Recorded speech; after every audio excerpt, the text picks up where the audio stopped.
हारून रशीद एक बहुत बड़े बादशाह गुजरे हैं जिसकी हुकूमत पूरी दुनिया पर थी। उसके ज़माने में बहलोल नाम के एक बुज़ुर्ग थे जो अल्लाह के वली थे।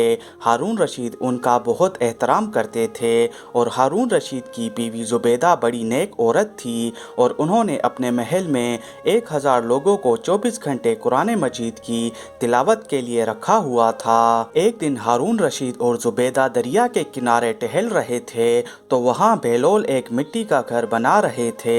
हारून ने पूछा, क्या बना रहे हो? जवाब मिला, मिट्टी का घर। जो इस घर को खरीदेगा मैं उसके लिए दुआ करूंगा, अल्लाह उसको जन्नत में घर अता फरमाए। हारून ने कीमत पूछी तो जवाब मिला 1 दिनार। हारून रशीद ने बहलोल को दीवाना समझकर ध्यान ना दिया और आगे बढ़ गए, लेकिन उनकी बीवी ज़ुबैदा ने वो घर खरीद लिया और अपने लिए दुआ करने को बोला। फिर वो चली गई। रात को जब हारून सोया तो उसने ख्वाब में जन्नत के हसीन मंजर देखे, खूबसूरत झरने, हरे भरे बाग, ऊंचे ऊंचे महल। उन महलों में से एक महल पर ज़ुबैदा का नाम लिखा हुआ था। उसने महल में दाखिल होने की कोशिश की, लेकिन चौकीदार ने रोक लिया और कहा, यहाँ जिसका नाम होता है उसी को अंदर जाने की इजाज़त होती है। हारून की आंख खुल गई और उसे यकीन हो गया कि बहलोल की दुआ ज़ुबैदा के हक में कबूल हो गई। तो हारून रात भर अफसोस करने लगा